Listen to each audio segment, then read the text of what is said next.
8 ភាគ 12 ដក 4 ភាគ 12 មានកូនណាដឹងអត់ថាចម្លើយស្មើប៉ុន្មានអូខេតោះឥឡូវមកកណនីជាមួយអ្នកគ្រូទាំងអស់គ្នាអញ្ចឹងយើងឃើញថានេះគឺជាចំនួនអីគេកូនចាគឺជាចំនួនប្រភាគអញ្ចឹងយើងឃើញថាការដកចំនួនប្រភាគយើងត្រូវមើលអីគេមុនចាអញ្ចឹងសម្រាប់ថ្ងៃនេះគឺជាការដកចំនួនប្រភេទដែលមានភាគបែងដូចគ្នាត្រូវទេចាអញ្ចឹងយើងត្រូវមើលភាគបែងវាបើសិនជាយើងឃើញថាភាគបែងវាដូចគ្នាយើងត្រូវធ្វើម៉េចកូនចាយើងត្រូវយកអីគេកូនចាយកភាគយក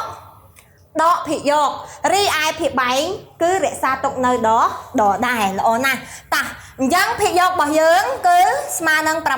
ដក4រីឯភាគបែងរបស់យើងស្មើនឹង10 2អញ្ចឹងកូនត្រូវដឹងថាភាគបែងរបស់យើងរក្សាទុកនៅដដែលគឺរក្សាទុក12ដដែលតើណាមិនដាក់12ដក12ដូចភាគយកទេណាអ្នកគ្រូសូមបញ្ជាក់អញ្ចឹងយើងបាន8ដក4ស្មើនឹង4ភាគ12អូខេតោះអញ្ចឹងកូនមើលចម្លើយរបស់យើងឃើញ4ភាគ12ចាប់ត្រឹមហ្នឹងមែនចម្លើយរបស់យើងឃើញប៉ុណ្្នឹងមែនចាល្អណាស់គឺនៅមានតទៀតត្រូវទេចាបើសិនជាកូនដាក់ចម្លើយប៉ុណ្ណឹងគឺអ្នកគ្រូឲ្យបន្ទុកប៉ុណ្ណឹងដែរចាអញ្ចឹងកូនមួយចំនួនក៏តែងតែឆ្ងល់ថាអ្នកគ្រូខ្ញុំដកមកត្រូវមិនអ្នកគ្រូកាត់បន្ទុកខ្ញុំដោយសារតែអីកូនយើងនៅមានចម្លើយតទៀតតណាចាអញ្ចឹងមកអញ្ចឹងចម្លើយតទៀតស្មើនឹងប៉ុន្មានកូនចា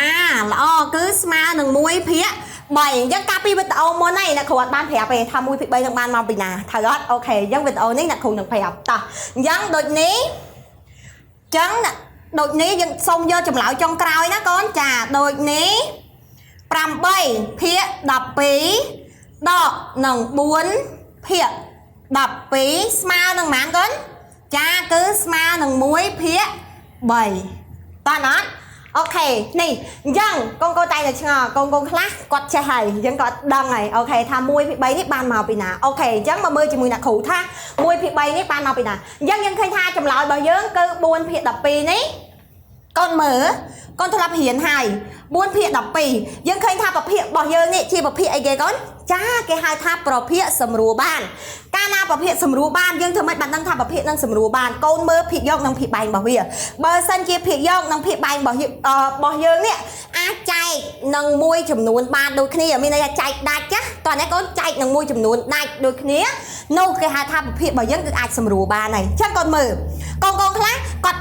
មើលឲ្យស្រួលណាលេខរបស់យើងភាគយកនិងភាគបែងរបស់យើងសិតតែជាលេខគូត្រូវទេអញ្ចឹងបើលេខគូយើងអាចចែកនឹងប៉ុន្មានដាច់កូនចាគឺចែកនឹងប៉ុន្មាននឹង2ត្រូវទេអញ្ចឹងគាត់សម្រួលនឹងប៉ុន្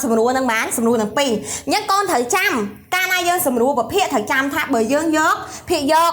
ចែកនឹង2ភាគបែងក៏ចែកនឹង2ដែរហើយត្រូវតែចែកនឹងមួយចំនួនដូចគ្នាហើយចែកដាច់អូខេអញ្ចឹងយើងយក4ចែកនឹងប៉ុន្មានកូននឹង2ភាគបែងរបស់យើង12ចែកនឹងប៉ុន្មានដែរនឹង2ដែរត្រូវអត់តាអញ្ចឹង4ចែកឲ្យ2បានប៉ុន្មានកូនចា4ចែកឲ្យ2បាន2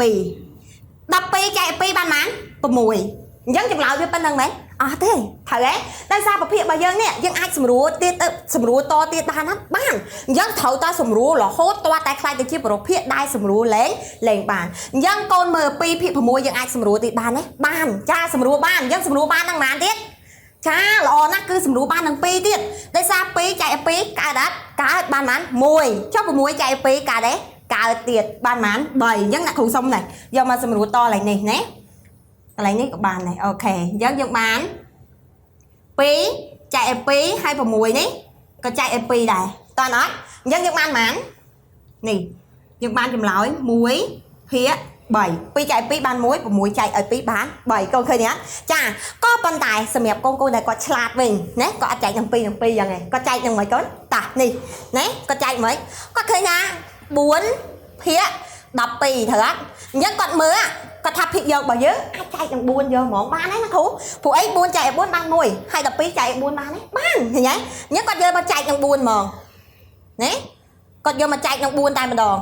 អញ្ចឹងស្មើនឹងប៉ុន្មានកូនស្មើប៉ុន្មានចាគឺស្មើនឹង